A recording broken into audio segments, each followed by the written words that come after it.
A frota portuguesa chegou no dia 2 de fevereiro de 1509. Os muçulmanos desataram-se em discussões táticas.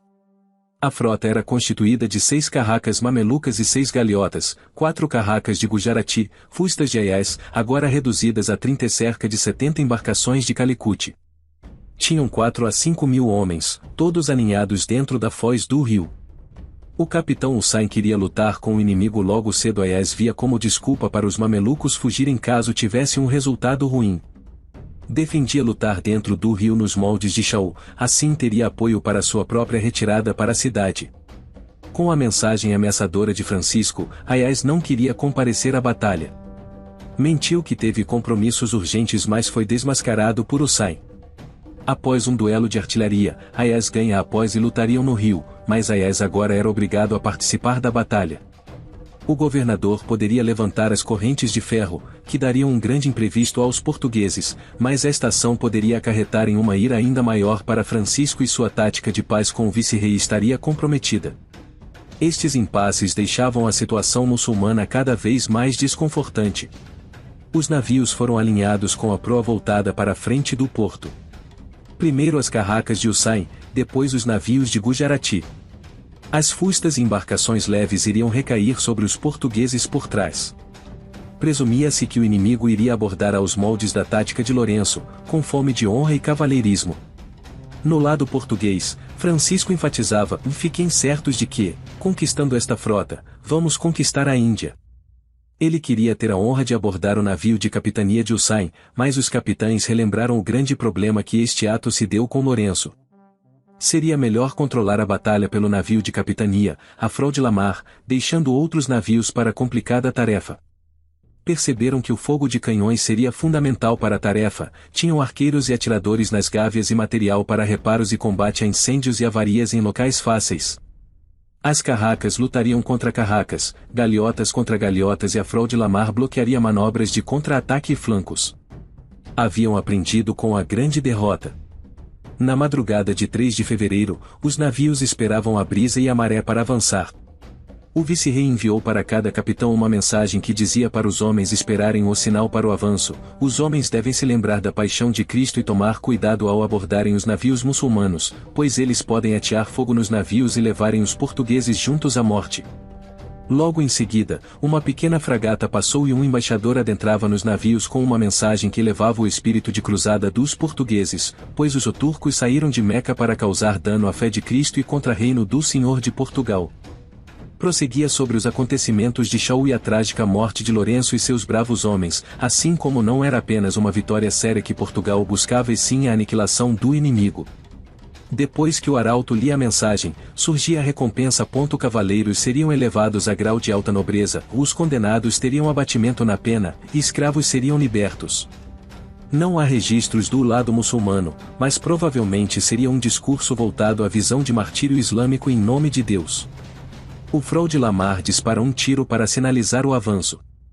O navio que tomaria a linha de frente seria o Santo Espírito, o navio mais velho de Francisco. Aos gritos de O Santiago, avançaram para a batalha.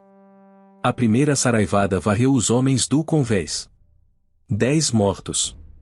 Os navios avançavam sempre em direção ao navio da capitania. Após se estabilizar, o Santo Espírito atira com seus canhões.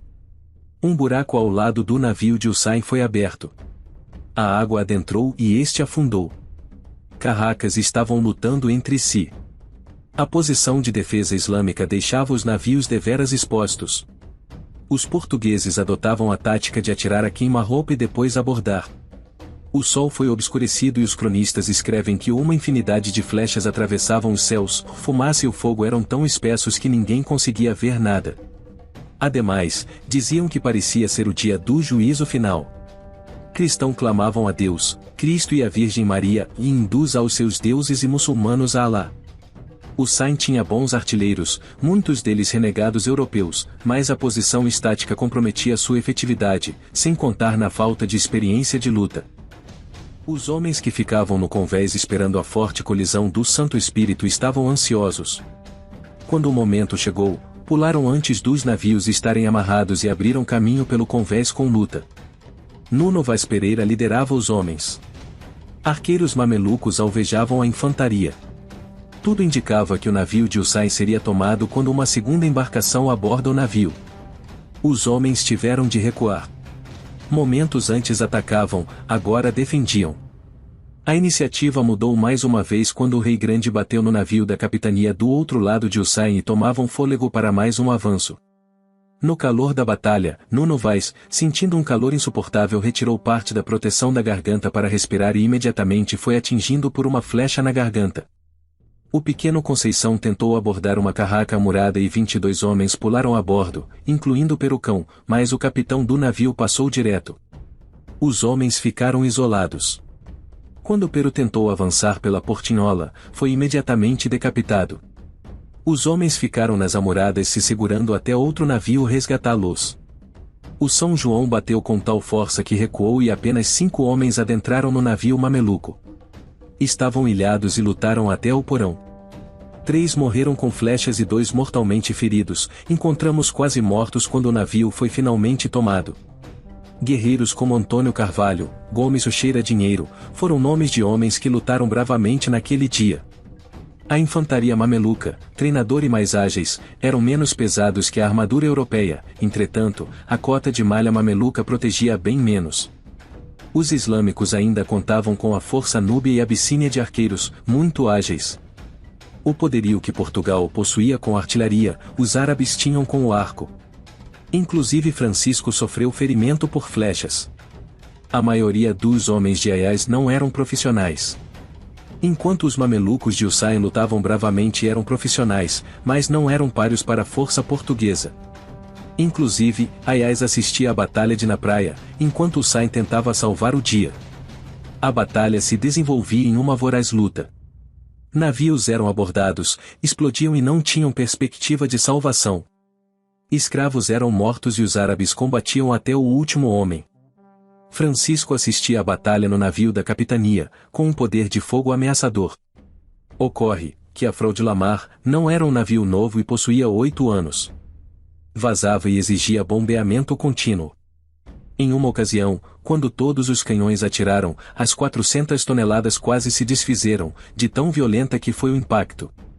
O perigo de afundar era grande. O fundamento do navio poderia mudar a maré da batalha. Ademais, sua sobrevivência foi vista como um milagre. As costuras de cordas incharam e estacaram o vazamento. Com a maré da batalha mudando, Ayaz ordenou que as fustas e os dols avançassem liderados por Sidi Ali, o Torto. O Frol estava para interceptar avanços exatamente como estes. Remando a todo vapor, os navios avançaram. Francisco ordenou 3 tiros pesados na retaguarda que despedaçou os navios. Os demais navios não conseguiram desviar dos destroços. Os tiros continuavam a destroçar a frota. Os comandantes inteligentes recuaram. Outros mais corajosos tentaram avançar, mas os artilheiros carregaram rapidamente e o ataque tornou-se uma pilha de mortos e madeira. A maior carraca de Gujarati precisou de vários bombardeios contínuos para afundar. No fim do dia, Francisco foi de navio a navio, cumprimentando todos os capitães. Pela manhã, houve uma cerimônia com estandartes e trombetas. Os números eram devastadores e Portugal perdeu entre 30 e 100 homens e cerca de 300 feridos, por estilhaços, flechas e madeira. A frota árabe foi aniquilada, com exceção de Husayn mais 22 homens. 4 barcos foram tomados e incorporados à capitania portuguesa e sua frota. Gil se rendeu naquela manhã. Ayaz jogaria seu trunfo. Devolveu todos os cativos portugueses que fez questão de cuidá-los bem, vestidos com seda e bolsas cheias de ouro. Declarou sua vassalagem a Portugal. Francisco de Almeida não almejava Gil. Exigiu uma indenização dos mercadores que tinham subsidiado a frota de Gil, o que recebeu e depois uma grande vingança. Depois da morte de Lourenço, o espírito do velho nobre ficou vingativo. Tomou inúmeros cativos islâmicos, cortou-lhes os pés e as mãos, outros queimados vivos em piras, colocados nas bocas dos canhões e despedaçados, outros foram obrigados a lutar e matar uns aos outros em espécies de arenas. Partes do corpo desmembradas foram penduradas nos portões, pois só através destes portões, os muçulmanos que mataram meu filho tinham entrado e saído. O mundo islâmico ficou boquiaberto com o resultado da batalha e seus resultados. Retornando a Cochin, atacava os portos marítimos da antiga aliança, cativos foram enforcados e pendurados nos mastros e entrou em Cochin ao som de trombetas e triunfante. Os estandartes reais do sultão foram colocados no convento da Ordem de Cristo, em Tomar. As esperanças dos islâmicos de expulsar os portugueses foi derrubada. Logo no desembarque do vice-rei, Afonso de Albuquerque estava na praia para receber o comando. Francisco passou por ele sem dirigir-lhe a palavra e mudou sua atitude. Recusou-se a abrir mão do posto, pois disse que era tarde demais para navegar até a casa. Apoiado por uma facção poderosa, Francisco tinha força. Afonso estava com um número muito pequeno de apoiadores. Um elefante real destruiu a casa de Afonso e em setembro Afonso teve de sair de Cochin. O navio que o levou até Cananor, o navio estava tão comido por gusanos que ele achou que estavam tentando matá-lo. Apesar de ser um homem irritadiço, perdoava.